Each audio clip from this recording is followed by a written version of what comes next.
ವಿದ್ಯಾರ್ಥಿಗಳೇ, ಇಂದು ನಾವು ಪ್ರಾಕೃತಿಕ ಭೂಗೋಳಶಾಸ್ತ್ರ ಪತ್ರಿಕೆಯ ಪದವಿ ತರಗತಿಯ ಮೊದಲ ಸೆಮಿಸ್ಟರ್ನ 22ನೇ ಸೆಷನ್ ಬಗ್ಗೆ ತಿಳ್ಕೊಳ್ಳೋಣ. ನನ್ನ ಹೆಸರು ಡಾಕ್ಟರ್ ಮಂಜುನಾಥ ಸಿ, ಸಹಾಯಕ ಪ್ರಾಧ್ಯಾಪಕರು, ಭೂಗೋಳಶಾಸ್ತ್ರ ವಿಭಾಗ. ನಗರೀಕರಣದ ಕರ್ತೃವಾಗಿ ಅಂತರ್ಜಲ ನಿರ್ವಹಿಸುವ ಕಾರ್ಯಗಳ ಬಗ್ಗೆ ತಿಳ್ಕೊಳ್ತಾ ಇದ್ವಿ. ಅದು ಎಲ್ಲಿ ಕಂಡು ಬರುತ್ತೆ ಮತ್ತು ಅದರ ಕಾರ್ಯಗಳು ಯಾವ ರೀತಿ ಇರುತ್ತೆ ಅಂತೇಳಿ. ಅದರಲ್ಲಿ ಪ್ರಮುಖವಾಗಿ ಹೇಳ್ತಕ್ಕಂಥದ್ದು ಈ ಅಂತರ್ಜಲದ ಕಾರ್ಯ.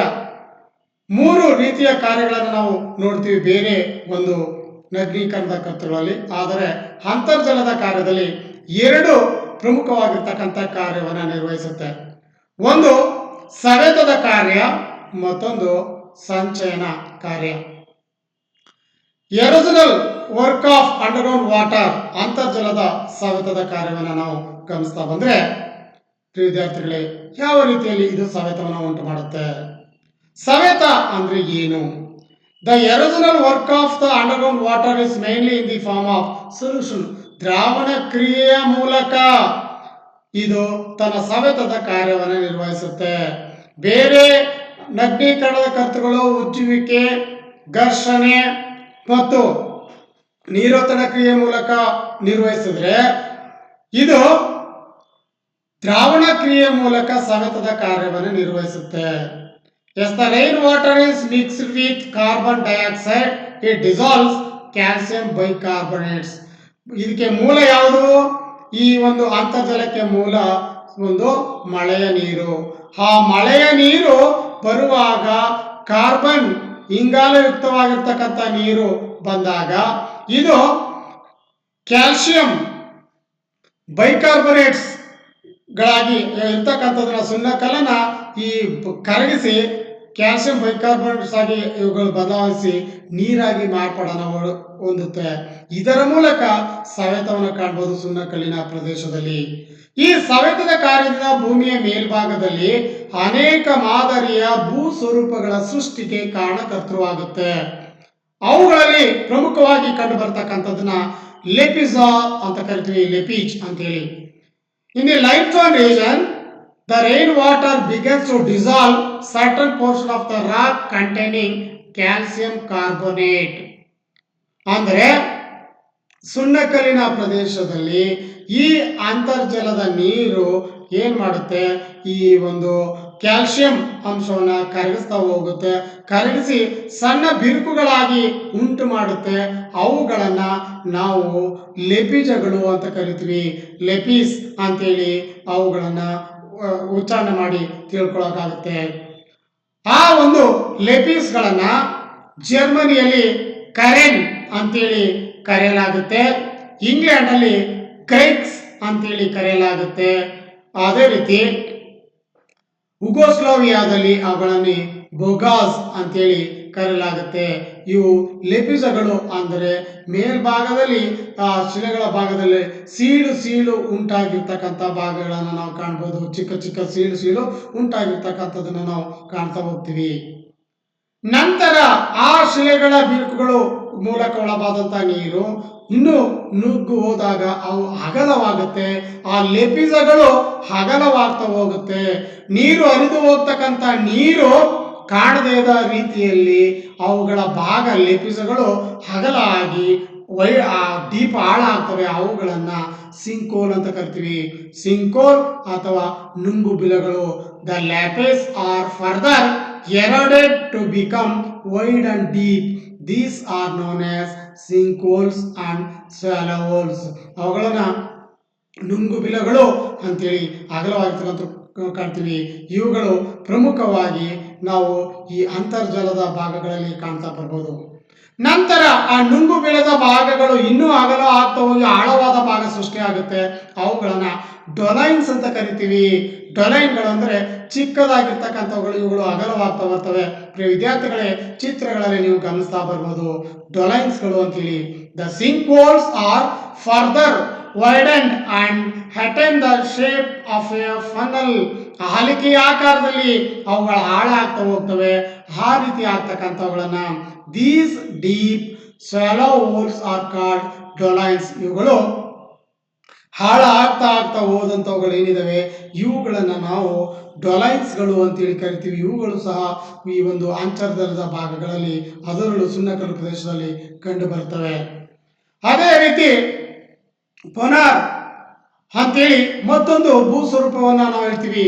ವರ್ಟಿಕಲ್ ಪೈಪ್ ಟೈಪ್ ಸ್ಟ್ರಕ್ಚರ್ ಅಂದ್ರೆ ಅವುಗಳು ಆಳವಾಗಿ ಒಂದು ಈ ಪೈಪ್ನ ರೀತಿಯಲ್ಲಿ ಕಂಡು ಬರ್ತವೆ. ಅವುಗಳನ್ನು ನಾವು ಹೇಳ್ತಕ್ಕಂಥದ್ದು ಪೊನಾರ್ ಅಂತೇಳಿ ಕರಿತೀವಿ. ಅದೇ ರೀತಿ ಯುವಾಲಗಳು ಅಂತ ಕರಿತೀವಿ. These are extensive depression formed with the enlargement and collapse of the side of the number of ಡೊಲೈನ್ಸ್.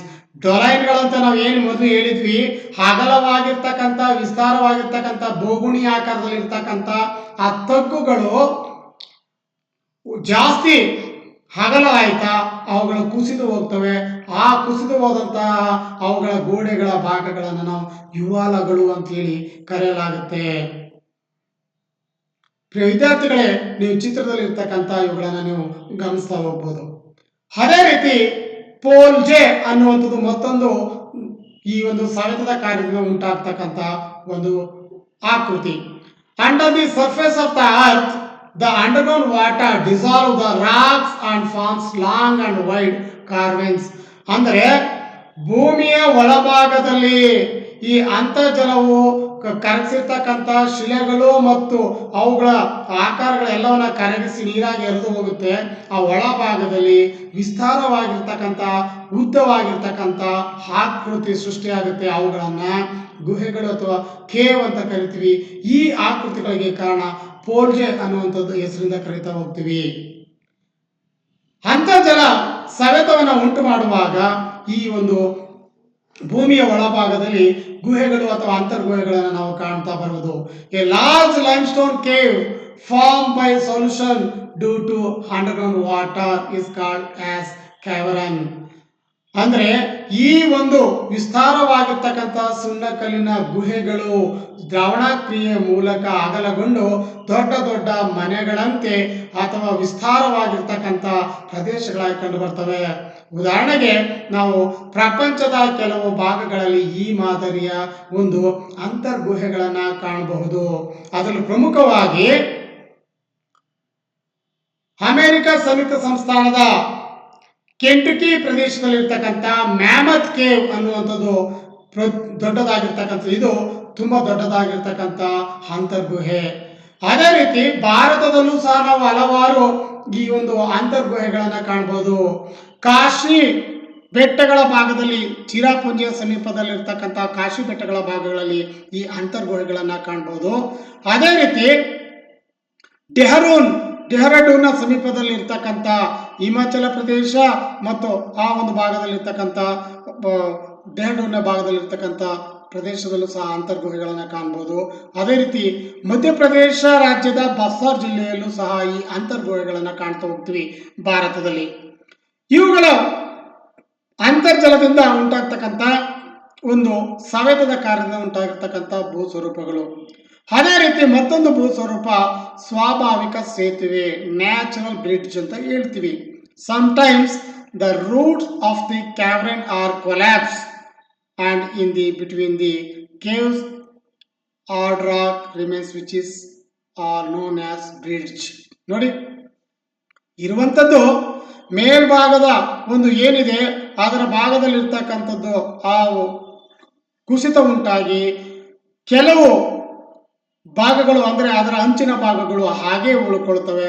ಅವುಗಳು ನೋಡಲಿಕ್ಕೆ ಯಾವುದು ಸೇತುವೆ ರೀತಿಯಲ್ಲಿ ಕಂಡು ಬರ್ತವೆ. ಸೇತುವೆ ಅಂದರೆ ನಾವು ರಸ್ತೆಗಳಿಗೆ ಆ ಕಡೆ ಈ ಕಡೆ ಯಾವ ರೀತಿ ಅಡ್ಡಗಟ್ಟನ್ನು ಕಟ್ತೀವಿ ಅದೇ ರೀತಿ ಈ ಲಕ್ಷಣಗಳನ್ನು ಕಾಣ್ತೀವಿ. ಇವುಗಳನ್ನು ನಾವು ಸಮ್ಮುಖವಾಗಿ ಹೇಳ್ತಕ್ಕಂಥದ್ದು ಸ್ವಾಭಾವಿಕ ಸೇತುವೆಗಳು ಅಂತೇಳಿ ಕರಿತೀವಿ.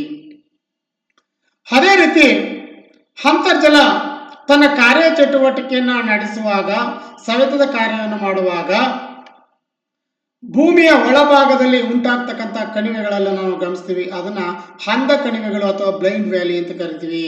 ಇದು ಯಾವ ರೀತಿಯಲ್ಲಿ ಕಂಡು ಬರುತ್ತೆ ಅಂದ್ರೆ, in the limestone region surface streams flow for some distance and suddenly disappear, sinking in underground, leveling the dry valley.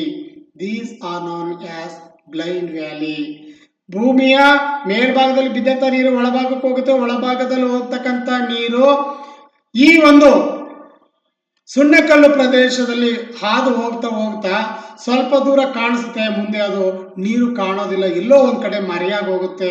ಅದೆಲ್ಲೋ ಒಂದ್ ಕಡೆ ಅಂದ್ರೆ ಭೂಮಿಯ ಒಳಭಾಗಕ್ಕೆ ಅದು ಹೋದ ತಕ್ಷಣದಲ್ಲಿ ಕಾಣದಿದ್ದಂಗೆ ಆಗುತ್ತೆ.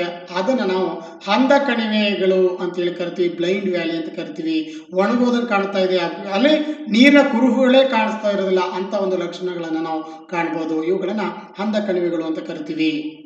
ಅದೇ ರೀತಿ ಡ್ರೈ ವ್ಯಾಲೀಸ್, ಶುಷ್ಕ ಕಣಿವೆಗಳು ಅಂತೇಳಿ ಮತ್ತೊಂದು ಸವೆತದ ಕಾರ್ಯದಿಂದ ಉಂಟಾಗ್ತಕ್ಕಂಥ ಭೂಸ್ವರೂಪ.